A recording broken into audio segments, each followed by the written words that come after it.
तो बड़ी खबर इस वक्त की जो हम आप तक पहुंचा रहे हैं वो ये है कि अयातुल्ला अली खामनेई ईरान के सुप्रीम लीडर की मौत के बाद ईरान में शोक का ऐलान किया गया है। 40 दिनों के शोक का ऐलान किया गया है। तमाम दावे किए जा रहे थे। अमेरिकी राष्ट्रपति डोनाल्ड ट्रंप ने यह बड़ा दावा किया था कि ईरान के supreme leader Ayatollah Ali Khamenei मारे जा चुके हैं और इसको उन्होंने ईरानियों के लिए देश लेने का बड़ा मौका बताया था। वहीं ईरानी मीडिया की तरफ से भी ये दावा किया गया कि अयातुल्ला अली खामनेई शहीद हो गए हैं। और अब जो खबर सामने आ रही है वो ये है कि अयातुल्ला अली खामनेई की, और इसी खबर पे एक बार फिर हम रुख करेंगे हमारे सहयोगी रिफत अब्दुल्ला का। रिफत, तमाम जो दावे किए जा रहे थे राष्ट्रपति डोनाल्ड ट्रंप की तरफ से, यहाँ तक ईरानी मीडिया की तरफ से, उन सब के बीच जो बड़ी खबर सामने आई है वो ये है कि शोक का ऐलान किया गया है। ईरान में 40 दिनों के शोक का ऐलान किया गया है। देखिए, जिस तरीके से मैंने पहले भी कहा है कि अभी जिस तरीके से प्रेस टीवी जो है वो ईरान से ही चलता है, उनके एक ट्विटर हैंडल पे भी इस तरीके की खबर आई है। उसका मतलब है कि ईरान की कुछ एजेंसीज भी ये कैरी कर रही हैं कि अयातुल्ला खामनेई को असैसिनेट किया गया है, जो अमेरिका और इसराइल ने पहले ही दावा किया था और डोनाल्ड ट्रंप ने दावा किया था कि अयातुल्ला खामनेई को टारगेट किया गया है, उनकी मौत हुई है। और अब कुछ और एजेंसीज भी जो हैं, जो इंटरनेशनल न्यूज एजेंसीज हैं, वो भी यही बता रहे हैं कि ये खबर सही है। हालांकि अभी भी ऑफिशियल कंफर्मेशन अवेटेड है। ऑफिशियली जो है, चाहे वो फॉरेन मिनिस्टर हो या बाकी IRGC हो, उनकी तरफ से कोई ऐसी खबर नहीं आई है इसकी कंफर्मेशन की, बल्कि वो लगातार ये दावा करते रहे कि वो बिल्कुल जिंदा हैं और वो लगातार कमांड दे रहे हैं। हालांकि उनके घर पे अटैक हुआ था, उनकी बेटी, उनके सन इन लॉ और भी कुछ रिश्तेदार जो है वो मारे जाने की खबर पहले ही दे जा चुकी है और आर्मी के कुछ कमांडर्स के मारे जाने की भी खबर आई है। इस बीच जो है लगातार ईरान की तरफ से अटैक्स भी किए जा रहे हैं मिडिल ईस्ट में, जहां जहां पर भी US बेसिस हैं या US की एम्बेसीज हैं उनको निशाना बनाया जा रहा है। एयरपोर्ट्स को भी निशाना बनाया गया है, चाहे वो दुबई का एयरपोर्ट हो, कुवैत का एयरपोर्ट हो, और भी इर्द गिर्द जो मिडिल ईस्ट में कंट्रीज हैं वहां पे लगातार मिसाइल्स दागे जा रहे हैं। और इसराइल की तरफ से भी अटैक्स का सिलसिला अभी रुका नहीं, लगातार ईरान पे अटैक किए जा रहे हैं। एक जगह पे 40 स्टूडेंट्स के मारे जाने की भी खबर है ईरान में। इसी तरीके से एक स्कूल पे भी अटैक किया गया है। तो काफी एरियाज जो हैं उनको निशाना बनाया गया है। बताया जा रहा है कि 500 से ज्यादा ऐसे एरियाज हैं जिनको टारगेट किया है इजरायली फोर्सेस और अमेरिकन फोर्सेस ने एक साथ मिलके। तो फिलहाल दोनों तरफ से जो है अटैक्स का सिलसिला जारी है, लेकिन इस बार हमने ये देखा कि पूरा मिडल ईस्ट इस वक्त क्राइसिस में है। फ्लाइट्स कैंसिल हो रही हैं, एयरपोर्ट्स कर दिए गए हैं।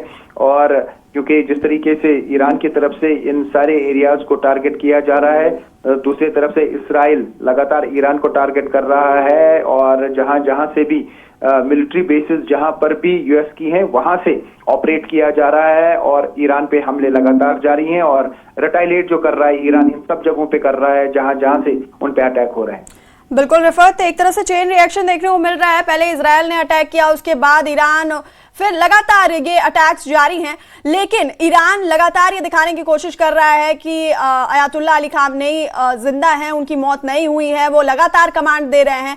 लेकिन ये जो खबर सामने आ रही है, इसके बाद आपको क्या लगता है कि किस तरह से ये जो हमले शुरू हुए हैं वो मिनी वर्ल्ड वॉर की तरफ जाते दिखाई दे रहे हैं? अब देखिए, ये क्या पाना मुश्किल है कि मिनी वर्ल्ड वॉर हो, क्योंकि अगर ये खबर सच है तो एक बहुत बड़ा नुकसान है ये, फिर ईरान के लिए एक बहुत बड़ा दचका है। क्योंकि अगर वॉर में कोई कंट्री अपने सुप्रीम लीडर को या जो टॉप लीडरशिप है उसको नहीं बचा पाते हैं तो फिर जंग लड़ना बहुत मुश्किल हो जाता है। हालांकि ईरान का लगातार दावा यह है कि उनके पास बहुत ताकतवर मिसाइल्स हैं और अभी उन्होंने उन मिसाइल्स की शुरुआत ही नहीं की है जो उनके पास हैं। लेकिन जब लीडरशिप को टारगेट किया जाता है तो फिर मिसाइल होने का या मिसाइल्स रखने का कोई फायदा नहीं है। तो अब ये भी देखना है कि क्या अभी तक न्यूक्लियर पावर बन पाया है ईरान, क्योंकि पहले इस तरीके भी खबरें आई थी कि अभी बहुत करीब है न्यूक्लियर बॉम्ब बनाने के ईरान। यही वजह है कि यूएस और इसराइल लगातार ईरान को अटैक करता आया है, क्योंकि यूएस ने साफ कर दिया है कि वो किसी भी सूरत में ईरान को न्यूक्लियर ताकत नहीं बनने देंगे, यानी न्यूक्लियर बॉम्ब्स बनने नहीं देंगे। हालांकि एनरिचमेंट का प्रोग्राम लगातार जारी था, क्योंकि 3 साइट्स ऐसी हैं जहां पे न्यूक्लियर प्रोग्राम चलाए जा रहे हैं ईरान में, और हर जगह पे वो टारगेट करने की कोशिश कर रहे हैं। आपको मालूम है कि जो जून में जंग चली थी 12 दिन तक, उसमें फोर्डो को उड़ाने की हर मुमकिन कोशिश की गई थी। B-2 बॉम्बर्स का इस्तेमाल किया था यूएस ने, क्योंकि जिस तरीके से वो अटैक हुआ था उस पे भी लगातार ईरान की तरफ से इसराइल को निशाना बनाया जा रहा था। हालांकि उसके बाद दोहा पे भी अटैक किया, जहां पे मिलिट्री बेस है यूएस की, ईरान ने तब भी हमला किया था। लेकिन ऐसा लगता है कि वो 12 दिनों की जंग के बाद यूएस और इसराइल चाहते थे कि जंग रुके, उसी वजह से सीज फायर हुआ। क्योंकि जिस तरीके से नुकसान पहुंच रहा था इसराइल को ईरान के मिसाइल से, शायद उसका अंदाजा उस टाइम इसराइल को नहीं था। यही वजह है कि सीज फायर इनिशिएट किया गया, और वो cease fire win win situation सिर्फ इसराइल और यूएस के लिए थी, ना कि ईरान के लिए, क्योंकि अंदरूनी नुकसान लगातार इसराइल को हो रहा था। और अब 8 महीने का उनको गैप मिला, 8 महीने को संभलने को मिले, और उन्होंने पूरी तैयारी की, पूरे बेसिस को स्ट्रांग किया, यूएस फोर्सेस को मिडिल ईस्ट में मजबूत किया गया, वहां पे डिप्लॉयमेंट बढ़ा दी गई, और जितने भी एयरक्राफ्ट कैरियर्स थे, जो सबसे बड़ा एयरक्राफ्ट कैरियर है यूएस के पास, या लिंकन जो है, वो भी इंस्टॉल कर दिया गया मिडिल ईस्ट में। और समंदर से लेके जमीन से लेके जहां जहां पे भी यूएस को लगा कि वो अपनी बेसिस मजबूत कर सकता है, उन्होंने मजबूत किया, और बिलाखिर ऐसा अटैक किया जिसमें अब ये दावा किया जा रहा है कि सुप्रीम लीडर को भी असैसिनेट किया गया।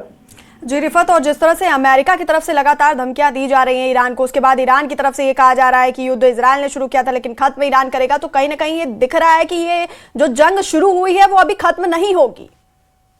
देखिए, एक तो बात करने की बात आती है कि ये करेंगे वो करेंगे, लेकिन अभी जो हमें ग्राउंड पे दिख रहा है, फिलहाल जो खबर है यूएस की तरफ से बताई जा रही है, या डोनाल्ड ट्रंप दावा कर रहे हैं, तो फिर ईरान को बड़ा नुकसान पहुंचा है। अगर ये बात सही नहीं है तो फिर ईरान इस पोजीशन में है कि वो काफी दिनों तक जंग जारी रख सकता है, जब तक उनके पास बैलिस्टिक या बाकी मिसाइल्स हैं।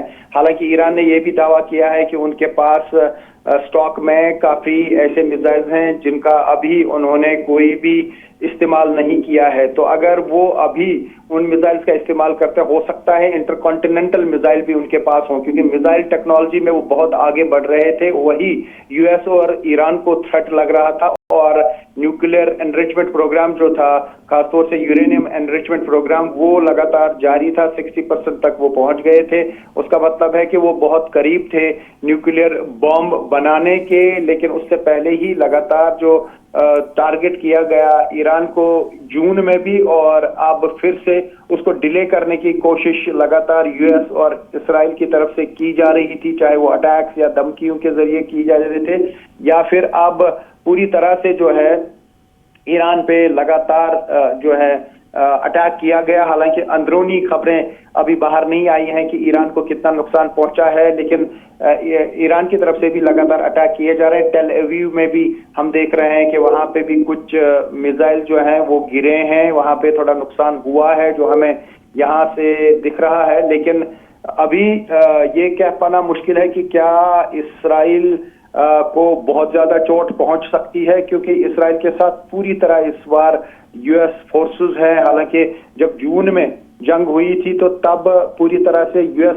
फोर्सेस तैयार नहीं थे मिडिल ईस्ट में, लेकिन अब पूरी तैयारी के साथ यूएस इसराइल का सपोर्ट कर रहा है, और इस समर्थन से इसराइल की स्ट्रेंथ बढ़ गई है। और ये कहा जा सकता है कि इस युद्ध में ये सारे नेटो फोर्सेस एक साथ, और अकेले ईरान पड़ गया है एक तरफ से, क्योंकि बाकी मुस्लिम कंट्रीज ने कोई सपोर्ट जो है वो ईरान को नहीं दिया इस जंग में।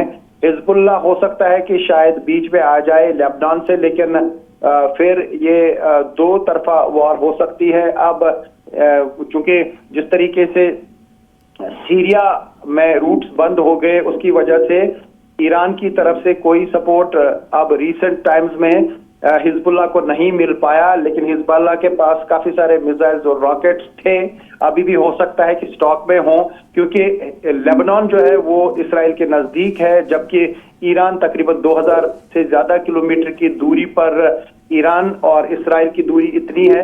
तो अगर लेबनान से कोई अटैक होता है हिजबुल्ला की तरफ से, तो हो सकता है कि उससे इसराइल को नुकसान पहुंचे, लेकिन उसकी आशंका कम लग रही है क्योंकि उस ट्रंगत को पहले ही इसराइल ने 2024 सितंबर, अक्टूबर और नवंबर में खत्म कर दिया और उसके बाद भी लगातार जो अटैक्स हैं वो जारी रखे। लेबनान में भी इसराइल ने जहां जहां उनको लगता है कि हिजबुल्लाह पनपने की कोशिश करता है उन पे।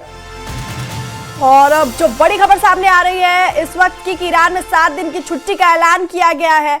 बड़ी खबर इस वक्त की 40 दिनों के शोक का ऐलान किया गया है और आज ही ईरान में नए नेता का ऐलान किया जाएगा। तो ये ईरानी मीडिया की तरफ से लगातार ये तमाम खबरें सामने आ रही है।